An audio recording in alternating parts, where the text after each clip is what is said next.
एक और छात्र ने आत्महत्या कर ली है। लखनऊ में कॉलेज छात्र ने हुसैनगंज इलाके में एक बिल्डिंग की 5वीं मंजिल से कूदकर अपनी जान दे दी। जनवरी के महीने में मुंबई में लगभग 2 दर्जन लोग आत्महत्या कर चुके हैं, जिसमें छात्रों की तादाद सबसे ज्यादा है।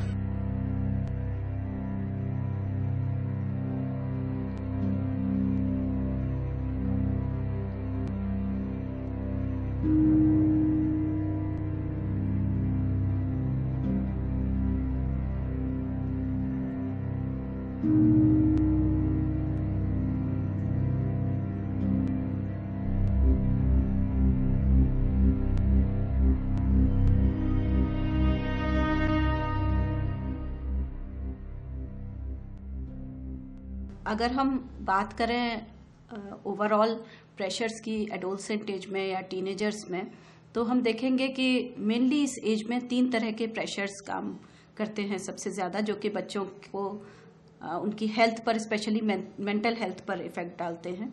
जैसे कि एकेडमिक प्रेशर, दूसरा हम कह सकते हैं कि पीयर प्रेशर, और तीसरा हम कह सकते हैं सोशल प्रेशर।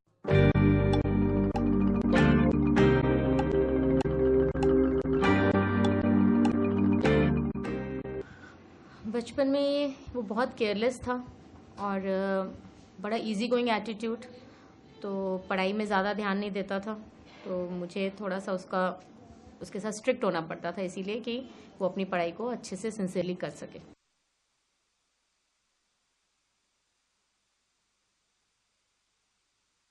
जब कभी वो ट्यूशन टीचर वगैरह से मिलती हैं और कहती हैं कि इसको स्ट्रिक्ट रहो, उसके साथ डांटो ज़्यादा इसको, ताकि इसके अच्छे नंबर आएँ। और कभी कभी जैसे बहुत इरिटेट हो जाता हूँ उन बातों से, और कभी स्ट्रिक्ट रहते हैं, वो भी अच्छा नहीं लगता। इरिटेट हो जाते हैं क्यों? कि फिर बार बार कहती हैं, अगर अच्छा कर रहा हूँ मैं ट्यूशन में, फिर भी कहेंगी कि इसको करो, इसको ध्यान करो उसका। और जो ट्यूशन वाले काम करवाते हैं वो घर आके सुनती हैं, इसलिए बार बार इसलिए।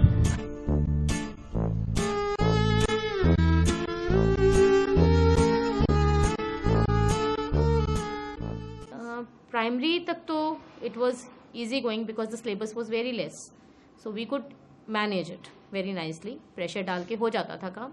But when he came to class 6, 7, 8 as he was going up, तो थोड़ा सा मुझे लगा कि दिस इज़ रॉन्ग, कि प्रेशर इतना डाल रही हूँ मैं इसके ऊपर, तो अब उसका रिजल्ट ये है कि he is not interested in the studies, और उसने बिल्कुल इंटरेस्ट लूज़ कर लिया।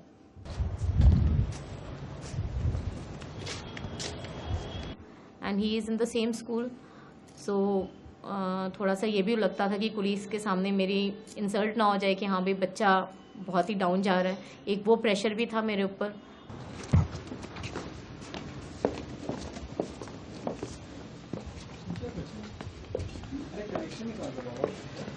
उसको हम ज़्यादा बाहर नहीं जाने देते हैं, क्योंकि आजकल माहौल ऐसा है कि you can't allow your child to go outside. थोड़ा सा कंपनी का डर रहता है बच्चे की, कि बच्चा किस कंपनी में जा रहा है, और it's not safe these days कि आप उनको पार्क में 2-2, 3-3 घंटे खेलने के लिए भेज दो।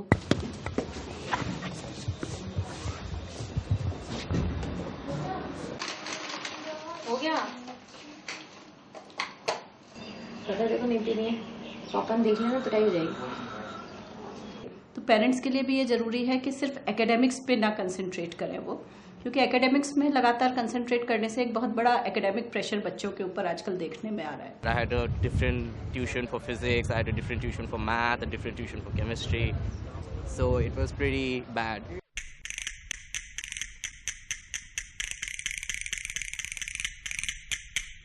I was traveling all the time, so there was not much time to myself. I did some counseling with some lady on the phone. I don't know who she is, I've never seen her. But yeah, I needed counseling sessions. हर बच्चा सोचता है कि हम IIT का exam दें, हर बच्चा सोचता है कि हम मेडिकल में चले जाएं, तो वो कहीं ना कहीं उनके दिमाग पे लगातार प्रेशर बनाए रखते हैं। उसको कुकिंग का बड़ा शौक है, और he wants to go for hotel management, पर मुझे लगता है कि ये हॉबी रहनी चाहिए cooking, and he should become an engineer.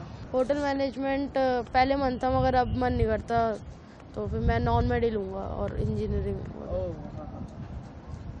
बच्चों को हम उनके एप्टीट्यूड को टेस्ट करें, उनके इंटरेस्ट को ध्यान में रख के उनके सब्जेक्ट्स चूज करने के लिए कहें।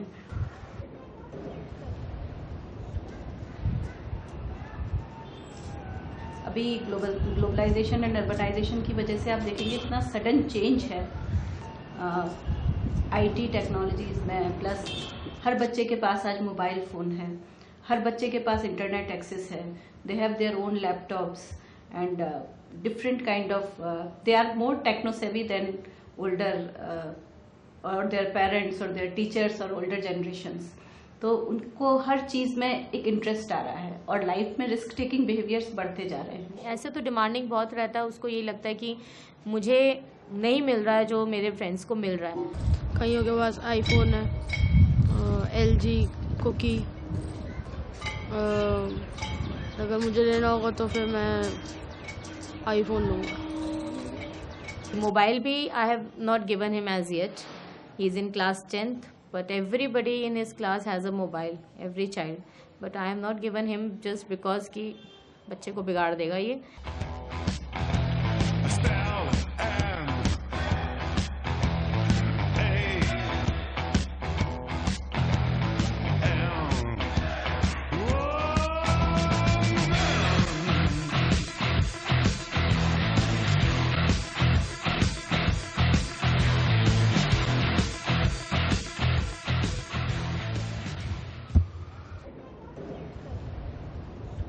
इस एज में पेरेंट्स से ज़्यादा, टीचर्स से ज़्यादा, सबसे ज़्यादा इफेक्ट फ्रेंड्स का और पीयर्स का पड़ता है। कई बार होता है कि बच्चे पीयर प्रेशर में आके घर से पैसे मांगते हैं, लेकिन पेरेंट्स ने अगर उतने ज़्यादा पैसे प्रोवाइड नहीं किए तो वो किसी गलत तरीके से पैसे ले जा सकते हैं। ये भी होता है इसी एज में एडिक्शन की शुरुआत हो सकती है, और स्पेशली बॉयज़ में, और आजकल तो गर्ल्स में भी काफ़ी कॉमन है, वो फिर उसको ना एक अपने सेल्फ एस्टीम से जोड़ लेते हैं। रियल लाइफ से उनके कॉन्टेक्ट्स कम होते जा रहे हैं, एक्चुअल फ्रेंड्स कम हैं, रिलेटिव्स के यहाँ जाना आना या रिलेटिव्स से कैसे बिहेव करना है, बड़ों को कैसे रिगार्ड्स देना है, छोटों की कैसे केयर करनी है, ये वो नहीं सीख पा रहे। रादर वो अपने आप में अपनी एक दुनिया में बिजी हैं और ज़्यादा वर्चुअल वर्ल्ड में जी रहे हैं।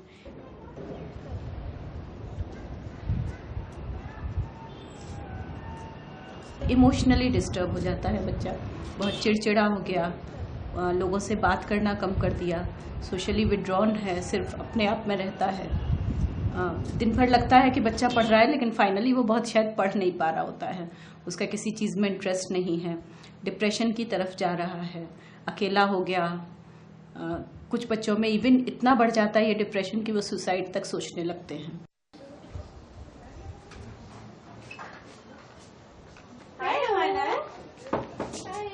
How was your day? Fine, very tiring. Oh, सोना कहाँ है? अंदर है, अभी सोना आ रही हूँ। आज बहुत गर्मी है मम्मा बाहर। कोई बात नहीं बेटे, खाना खा लिया कि हाँ, नहीं? खाना खा लिया था, पर पानी पिला दो, बहुत प्यास लग रहा है। पानी खत्म हो गया। मेरे पेरेंट्स का मतलब शुरू से ही बिलीफ रहा है कि मतलब एक बैलेंस होना चाहिए between mind, body and soul, कि मतलब ये नहीं कि मतलब जैसे एकदम ही आवारा बन जाओ या एकदम ही पढ़ाकू बन जाओ। तो उस वे में मतलब उनका यही हमें शुरू से मतलब उन्होंने टीच किया हुआ है।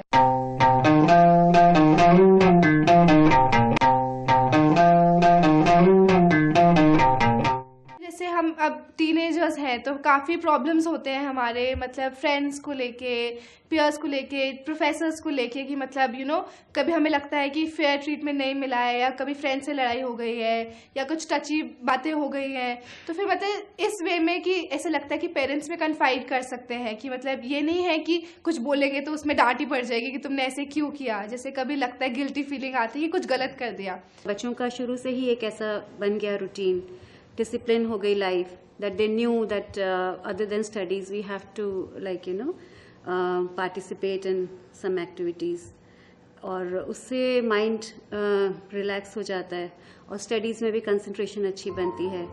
That's what I feel.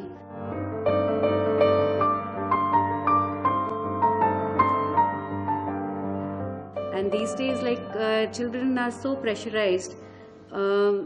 School से ही इतना प्रेशर होता जाता है, then peer pressure is so much. So I feel कि being a parent, I mean we know and we are very close to the child, we know how they feel. So it's important for us कि भाई उनके साथ चलें और pressurise ना करें। यही बाहर गार्डन में पी लेंगे बैठ के। हाँ वो मीठा वो है ना गुड़ के शक्कर वो कटोरी मीठा। 12th में मतलब I scored pretty well. I got an average of 94%. But I had a keen interest कि मेरे को जैसे इकोनॉमिक्स ऑनर्स ही करना है और अच्छे कॉलेज से करना है. Despite this high percentage, मतलब कहीं पे एडमिशन नहीं हो रहा था बिकॉज इतने हाई कट ऑफ्स हैं. तब बहुत ज़्यादा डिसहार्टनिंग हो गया था मेरे लिए. तब मतलब पेरेंट्स ने काफ़ी मतलब मेरे सपोर्ट किया कि उस समय मतलब इस तरह से मेरे को गाइडेंस दिया था मॉम डैड ने कि मतलब होता है ना एक माइंडसेट कि स्टीफन्स ही जाना है या लेडी श्री राम कॉलेज ही जाना है बिकॉज इतना नाम है इन कॉलेजेस का. बट उन्होंने इस वे में मेरे को गाइड किया कि देखो आफ्टर मतलब your graduation and post graduation एक जो तुमने फील्ड लिया हुआ है अपना तो वो तुम्हारे साथ रहेगा पूरी लाइफ कि तुम उसी में ही अपना करियर बनाओगे. तो अपने इंटरेस्ट की तरफ जाओ. साथ ही बच्चों के लिए अगर कुछ प्रोग्राम्स बनाए जाएं, जैसे कि आजकल लाइफ स्किल्स प्रोग्राम बनाने की बात है. बेसिक लाइफ स्किल्स बच्चों को सिखाना जिसमें सिर्फ फिजिकल स्किल्स की बात नहीं है, रादर उनको ये सिखाना कि वो प्रॉब्लम सॉल्विंग कैसे कर सकते हैं लाइफ में कोई प्रॉब्लम आने पर, या डिफरेंट कोपिंग स्ट्रेटजीज सिखाना, कैरियर की प्लानिंग कैसे करनी है. अगर हम जो बेसिक करिकुलम है उसके अलावा इन सारी चीज़ों को भी उनकी ट्रेनिंग में शामिल करते हैं तो उनके एक ओवरऑल पर्सनैलिटी डेवलपमेंट में ये चीज़ें इफ़ेक्ट डालती हैं. इसके अलावा अच्छा हो कि अगर कुछ ऐसे प्रोग्राम्स डेवलप किए जाएं, रिसर्चेस में तो ऐसे हो रहे हैं और बहुत इफ़ेक्टिव पाए गए हैं, लाइक या तो योगा उनका एक कुछ फिजिकल एक्टिविटी हो, कुछ एक्सरसाइज. इसके अलावा उनको कुछ रिलैक्सेशन या मेडिटेशन की ट्रेनिंग दी जाए जिससे उनका अटेंशन कंसंट्रेशन बढ़ सके. पेरेंट्स जितना टाइम दें वो क्वालिटी टाइम दें बच्चों को. वो भले ही 2 घंटे भी बिताते हैं लेकिन उस 2 घंटे में वो बच्चों को प्रॉपर अटेंशन दें. बच्चों से उनका पूरे दिन की बात पूछें, उनको उनके साथ आज दिन भर में क्या क्या हुआ, उन्होंने क्या पढ़ाई की, आज क्या खेला, कौन से फ्रेंड्स से मुलाकात की, आज वो कहाँ गए. लगे कि बच्चों को कि एक फ्रेंडली एनवायरनमेंट में वो बात कर रहे हैं. बच्चों की अगर कोई प्रॉब्लम्स हैं तो उनको ज़रूर वो ध्यान दें, उन्हें अच्छे से सुने और उनको सॉल्व करने की कोशिश करें.